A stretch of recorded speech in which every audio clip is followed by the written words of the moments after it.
চলতি বছরের ফেব্রুয়ারি মাসের শেষে টানা ৩ দিন ভূমিকম্প অনুভূত হয়েছে দেশের বিভিন্ন অঞ্চলে। বাংলাদেশের আশেপাশে ছোট ও মাঝারি ভূমিকম্প বাড়ছে। আবহাওয়া অধিদপ্তরের ভূমিকম্প পর্যবেক্ষণ ও গবেষণা কেন্দ্র বলছে ২০২৪ সালে দেশে এবং আশপাশের বিভিন্ন এলাকায় ৫৩টি ভূমিকম্প হয়। এ সংখ্যা ছিল ৮ বছরের মধ্যে সর্বোচ্চ। বাংলাদেশে ভূমিকম্পের এই ঝুঁকি আসলে কেন?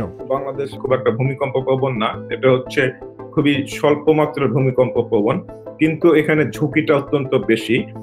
এর কারণটা হচ্ছে যে আমাদের দুটো প্লেট লক হওয়ার কারণে এখানে স্লিপটা এখনো হতে পারছে না।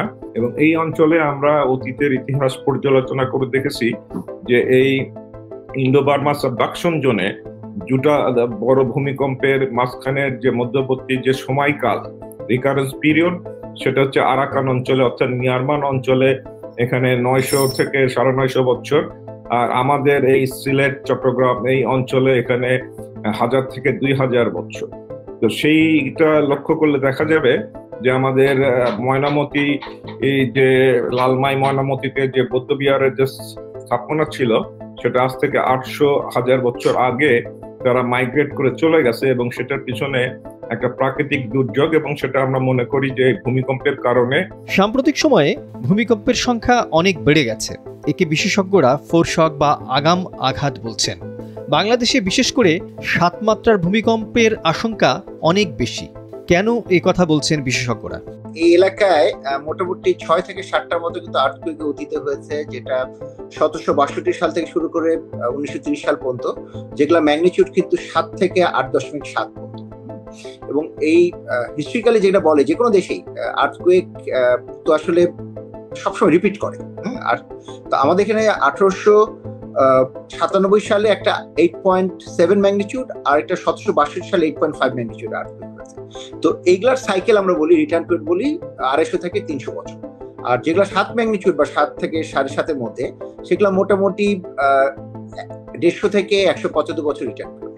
তো আসলে আমাদের এখানে আর্থকুয়েকের জিনিসটা যেটা হয়েছে, যে আর্থকুয়েক হ্যাজার্ড যেটা, সেটা কিন্তু আমাদের কনস্ট্যান্ট, এটা মানে কয়েকশো বছর ধরে কনস্ট্যান্ট আছে। কিন্তু আমাদের এখানে মেইন প্রবলেম যেটা, আমাদের এক্সপোজারটা বেড়ে গেছে, অর্থাৎ আমাদের মানুষের সংখ্যা বেড়েছে, আমাদের বাসা বাড়ির সংখ্যা বেড়েছে, এবং আমরা খারাপ মাটিতে বাসা তৈরি করছি, এই জন্য ভয় পাই। ঢাকায় 7 মাত্রার ভূমিকম্প হলে রাজধানী ঢাকার অন্তত 40% বাড়িঘর ধ্বংস হয়ে যেতে পারে বলে বিভিন্ন গবেষণায় বলা হয়েছে। তাহলে কি ভয়াবহ পরিমাণ জানমালের ক্ষতি এই শহরের জন্য অপেক্ষা করছে তা বোঝা যায়। আমাদের এই ঘনবসতি এই বাংলাদেশে, বিশেষ করে ঢাকা, যেখানে 2 কোটি লোকের অধিক বসবাস, এবং ঢাকা যে নগরায়ন সেটা অপরিকল্পিত এবং অনিয়ন্ত্রিত ভাবে গড়ে উঠছে, এখানে যদি সেরকম যদি ভূমিকম্প নিকট ভবিষ্যতে ঘটে, তাহলে এখানে অধিক প্রাণহানি হতে পারে। ঢাকা বা দেশের অন্য যে কোনো শহরে ভূমিকম্পের যে ঝুঁকি, তা মোকাবেলায় সরকারের প্রস্তুতি যে যথেষ্ট নয় তা বলছেন বিশেষজ্ঞরা। আশপাশে কোনো বড় ভূমিকম্প হলে এ নিয়ে নানা তোড়জোড় হয়, পরে তা নিয়ে আর বেশি উদ্যোগ চোখে পড়ে না।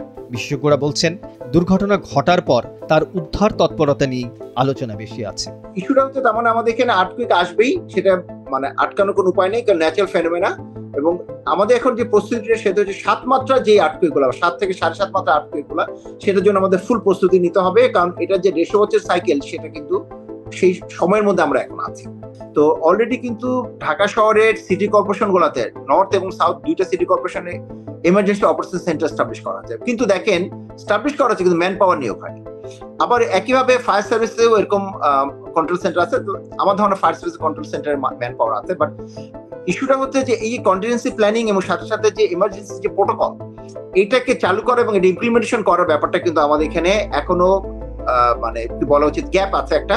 যদিও প্রচুর ইনভেস্টমেন্ট এখানে হয়েছে গত 5 থেকে 6 বছরে, মানে মিলিয়নস অফ ডলার এখানে ইনভেস্ট হয়েছে, কিন্তু ফিল্ড লেভেলে যে এক্সিকিউশন, কিভাবে এক্সিকিউট করবে, প্রোটোকলটা তৈরি করা, সেটা আমাদের এখানে এখন।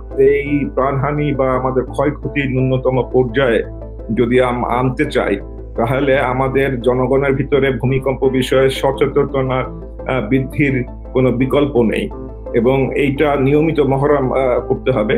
এবং এইটার জন্য আমি মনে করি যে স্মার্টফোন আমরা আজকাল সবাই ব্যবহার করছি, এই স্মার্টফোনের মাধ্যমে যদি আমরা ভূমিকম্প বা প্রাকৃতিক দুর্যোগ এর বিষয়ে যদি আমরা গেম চালু করতে পারি, তাহলে এই গেমের মাধ্যমে খেলতে খেলতে শিশু থেকে সব শ্রেণীর বয়সের মানুষ সেই আপনার প্রাকৃতিক দুর্যোগ কিভাবে মোকাবেলা করতে হবে সেটা তারা শিখতে পারবেন।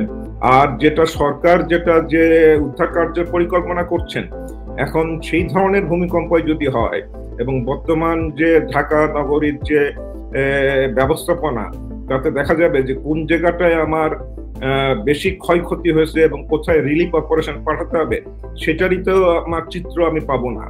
সেই ব্যাপারেও তো সরকারের কোনো পরিকল্পনা দেখছি না। দেশের আশেপাশে ছোট ছোট ভূমিকম্প বাংলাদেশে বড় ভূমিকম্পের আশঙ্কা বাড়িয়ে তুলেছে। ঐতিহাসিক ও ভৌগোলিক প্রেক্ষাপট বিবেচনা করে এমন আশঙ্কার কথা বলছেন তারা। সেক্ষেত্রে ভূমিকম্প বিষয়ে সচেতনতা এবং জনশিক্ষার প্রসারই বেশি দরকার। এর জন্য চাই স্বল্প ও দীর্ঘমেয়াদী পরিকল্পনা।